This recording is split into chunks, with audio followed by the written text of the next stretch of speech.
Everyone is a defender of free speech until they are not. No one defends all forms of speech, nor can they. That is the problem of ethics. It is impossible to make an unqualified rule.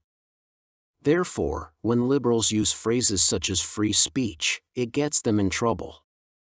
It suggests an absolute and unqualified position. Something not possible in an ethical system, the one liberals inhabit. The liberal ethical model fails ultimately because humans are too clever to be contained by any rule. No matter what the rule is or how it is phrased, humans will find some way to surmount it, make it irrelevant, find a way around it, or become an exception to it. This is an ability begun when a person is still a child. The parent makes rules, and the child puts a lot of effort into finding ways to circumvent those rules. For some, the effort to defeat or circumvent the law never ends. Speed laws are a travesty of injustice when it comes to getting an injured person to the hospital, which is why ambulances are the exception to the rule. No one will drive according to the speed limit when in an emergency situation. If they did, this could be considered a greater crime. The old adage is that everyone supports free speech until someone screams fire in a crowded theater. But the limits on free speech seem to grow, and they appear to grow in peculiar ways. It is illegal to promote white causes but illegal to speak out against Islamic ones. It is permissible to have as many black-only spaces in events and hiring quotas as is desired, but illegal to try and limit these restrictions in some ways to make more room for whites. This kind of double standard is probably a bad thing, but we are not permitted to talk about it. Questioning the social justice narrative is hate speech. If natives claim there are 1 million unmarked graves and every grave has a murdered child in it, questioning the numbers is hate speech.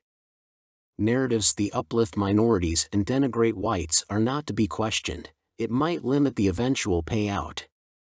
It is not hate speech to claim nuns were psychopaths intent on committing genocide on native peoples, but it is hate speech to say residential schools were operated in the same way and for the same purposes as were similar schools located in other places. Free speech has become politicalized speech. One is permitted political speech of one kind but not of another, which is hate speech. There is a social agenda one is encouraged to speak about and support, but to question it is hateful. To drive the point home, those who oppose the social justice narrative are traumatizing people and making them feel unsafe. It is no longer about free speech but safe speech, which is things you can say that will not bring down the ire of the federal government on you. Obviously, having to justify one's language and ideas upsets those who think they have a license to speak as they think given to them by the federal government. Challenging ideas that make no sense can be traumatizing for those not versed in debate. So the liberal left has veered dramatically over to tyranny during the last few years, a change in course noticed by all. No one hates quite as much as someone who believes they have the power of the state behind them. If I say black X and a black person says white X, the phrases and their content are identical.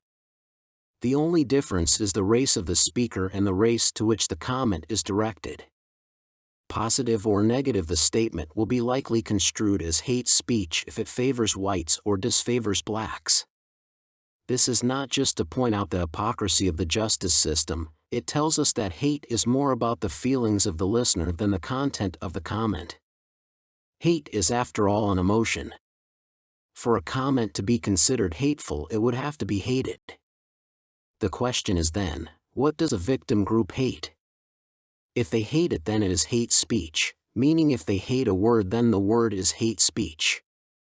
This is why pejoratives directed at blacks is hate speech and similar words and phrases directed at whites is not. We are made of stronger moral fiber. The phrase, "a woman is a biological female with the reproductive capacity of a sexual female," could be considered hate speech. However, this would mean the listener has divorced sexual identity from sexuality. This kind of division is possible only where a considerable amount of residual hate against women is present. At one time, a biological definition of woman would have been considered so trite it would not have needed to be said. Now it is illegal in some places to say it to liberals or within their hearing, so traumatized by the idea of sexual identity are they. Crying fire in a crowded theater is likely to cause harm and certainly would never be said without the intent to cause harm. The same goes for calling for the genocide of the Jews. But there are persons who do not consider calling for genocide directly harmful or necessarily leading to immediate harm. We were permitted to call for the slaughter of Japanese and Germans during the war. After the war they became our friends. Even so, it seems it is a far more serious crime to call for the execution of the president than the street cleaner. Is it a hate crime to state one hopes that Catholic nuns are never permitted to teach again? How about if we say we hope that black people are never permitted to teach? Is that a hate crime? Would we be arrested if we were making public our hope that Toga Islander would never be permitted to teach? Hate is akin to an allergy. The trauma is proportionate to your own sensitivity to the trigger. There is the implication that the response to a statement is predicated on the amount of harm likely to flow from what is said. But how do we ascertain the harm that might flow from a comment? Is risk of harm the only qualifier for determining what is hate speech and what is free speech? But the issue of context needs to be considered. It is one thing to call fire in a crowded theater. No harm is done in calling fire in an open rowboat while on the lake. If an imam calls for genocide in a mosque, is that the same as two individuals in a private conversation discussing the issue of what constitutes genocide? What happens if someone overhears the conversation who is triggered by it? Is it hate speech for one person and protected speech for another? Can we broaden the areas in which calling for genocide ought not be permitted without talking about the subject? Is it hate speech to even broach the topic of hate speech? Is it hate speech to talk about hate speech? At what point does the tendency to be triggered cease to enter into the debate about what is hate speech? The topic of hate speech never seems to get beyond the content of what was said and the impact it has on the audience. We talk about whether calling for the genocide of Jews is wrong without questioning if the discussion is even permitted. But do we dare to do it in an open forum? When we talk about hate speech, ought we include chants and slogans in what is called speech? Speech is a peculiarly human activity. Is the fact we are speaking words and phrases sufficient to have what we are doing considered speaking? Speech ought to have a higher threshold. We ought know to include guttural noises or expletives as speech. Why ought swearing be considered speech? Is it speech to include everything that passes through a human's larynx?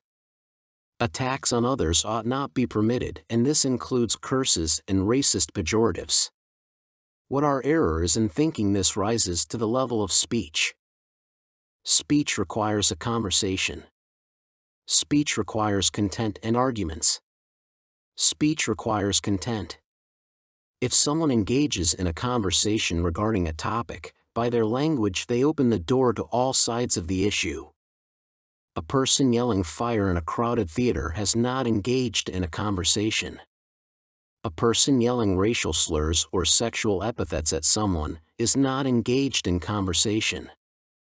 Therefore, if a person is not engaged in speech, why would they be protected by free speech measures? Free speech, therefore, is applicable only to human conversations. We are permitted to discuss what we wish, when we wish, how we wish, so long as the conversation remains a closed and mutual back and forth. Conversations engaged in public, where the topic infringes upon the right of others not to engage in such topics, is not protected. One cannot have a discussion about genocide in a synagogue unless the synagogue has approved the discussions and the members forewarned. At the same time, people cannot stop others engaging in free speech in a venue of their choosing, if to be exposed to it involves personal choice, as would be the case in entering a lecture hall or conference room. Hate speech is therefore a misnomer.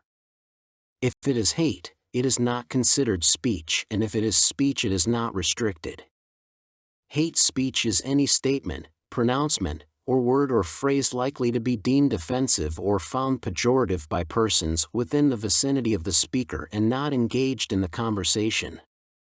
Engagement with the speaker on the topic being discussed constitutes protected speech for those engaged in the conversation. One or more of those engaged in a conversation are permitted to disengage from any discussion they choose to cease to take part in. Persistent effects to elicit a response from those who have disengaged from the discussion creates from that point on speech no longer protected by free speech protections.